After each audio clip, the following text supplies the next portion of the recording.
ऐसे व्यवस्था को बदलने के लिए सारे युवा एकजुट हो और फिर से हम लोग प्रोटेस्ट की तैयारी कर रहे हैं। 45 साथियों को डिटेन किया गया, उनको गिरफ्तार किया गया। उनके साथ प्रशासन द्वारा जो दुर्व्यवहार किया गया, इसके लिए प्रशासन को माफ़ी मांगनी होगी।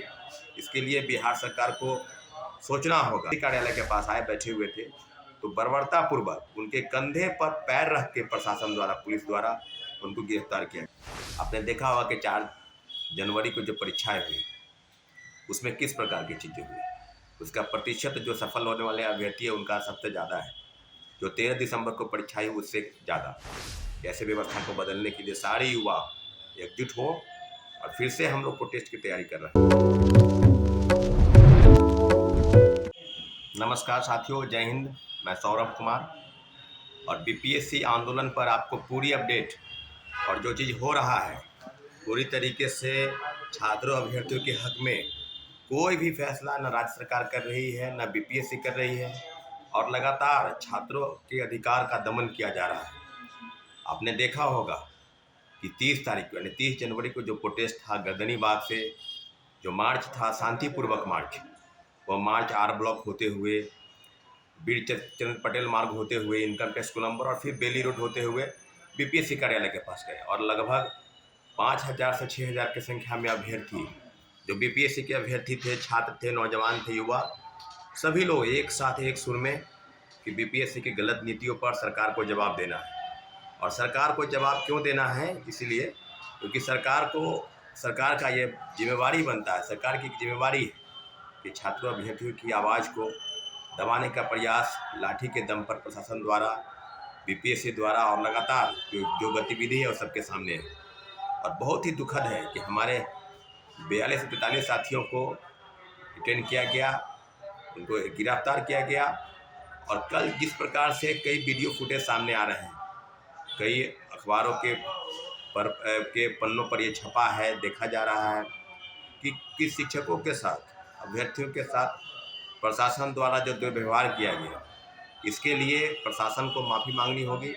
इसके लिए बिहार सरकार को सोचना होगा कि किस प्रकार का तानाशाही व्यवस्था इस राज्य में चल रहा है। आपने देखा होगा कि शिक्षक जो रामांशु सर हैं वो विगत 18 तारीख से धरने पर बैठे हैं और धरने पर बैठने के बाद भी जब छात्रों के समर्थन में वो बीपीएससी कार्यालय के पास आए बैठे हुए थे तो बर्बरतापूर्वक उनके कंधे पर पैर रख के प्रशासन द्वारा, पुलिस द्वारा उनको गिरफ्तार किया गया। और एक साथी अमन है, उसको सचिवालय थाना में बैठाया गया और उसने कहा है कि पुलिस द्वारा मेरे साथ दुर्व्यवहार किया गया, थाना में मारपीट किया गया। तो मैं यही पूछना चाहता हूँ कि आज शिक्षकों को गिरफ्तार करने में, आप किसी को भी गिरफ्तार कर लीजिए।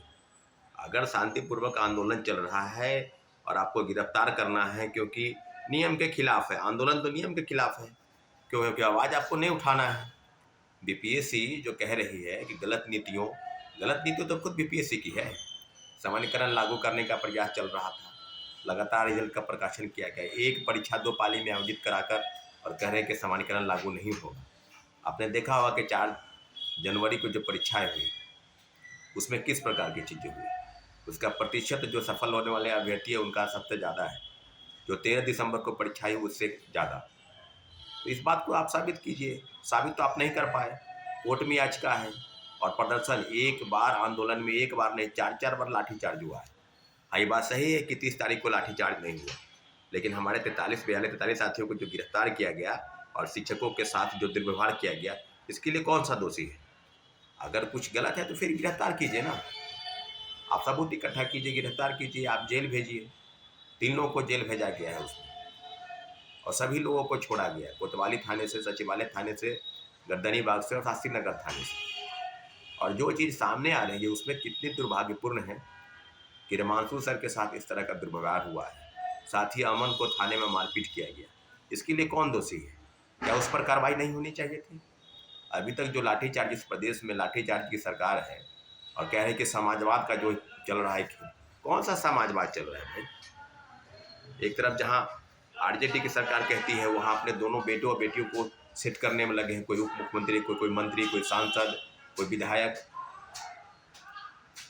तेजस्वी यादव बिहारी फर्स्ट का नारा दे रहे थे, वो भी जानते हैं कि वो भी रामविलास पासवान के ही पुत्र हैं, कैबिनेट मंत्री हैं। पेपर लीक पर तो एक सवाल आपका खड़ा नहीं होगा। आज सिर्फ आप मीडिया में बाइट दे रहे हैं, मुख्यमंत्री जी से क्यों नहीं मुलाकात किए? आप स्विट्जरलैंड की यात्रा कर रहे हैं, ठीक है, यात्रा कीजिए, लेकिन बिहार और के युवाओं के साथ आप कभी गर्दनी बात तो एक बार भी नहीं आए मिलने की क्या हो रहा है। दूसरे तरीके से बात की जाए तो ये भी पता चल रहा है कि मुख्यमंत्री जी के पुत्र निशांत भी राजनीति में आ रहे हैं।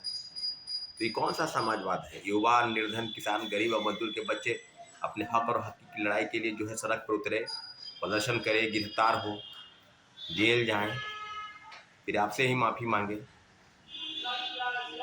याचना, इस तरह की चीजें हो रही है। और लगातार इस प्रकार का प्रश्न पत्र तैयार करके ग्रुप डी के लेवल का प्रश्न पत्र, और कह रहे थे कि यूपीएससी स्तर का प्रश्न पत्र होगा, तो बीपीएससी के चेयरमैन पर कहाँ कार्रवाई हुई? पुलिसकर्मियों पर कहाँ कार्रवाई हुई? उल्टे छात्रों को 45-46 दिन से अनशन पर बैठे हैं और कह रहे हैं कि कुछ हुआ नहीं है। इस प्रदेश में तो कुछ हो ही नहीं रहा है।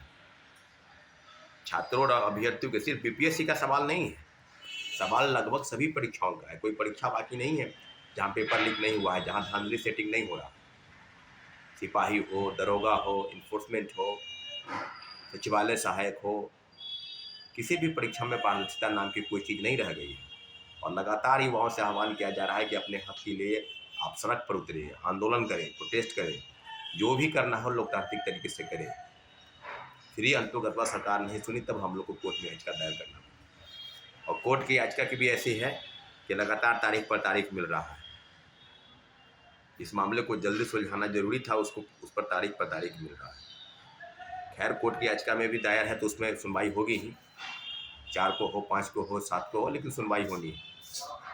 लेकिन जिस प्रकार का कुकृत, जिस प्रकार की लापरवाही और जिस प्रकार से प्रशासन का जो खेल इस प्रदेश में चल रहा है कि शिक्षकों को गिरफ्तार किया गया, वो उनके साथ जिस प्रकार से आप उनके कंधे पर पैर रख रहे हैं, इस तरह का जो है, ये कोई पाकिस्तान और दक्षिण कोरिया नहीं है, ये लोकतंत्र की सरकार है।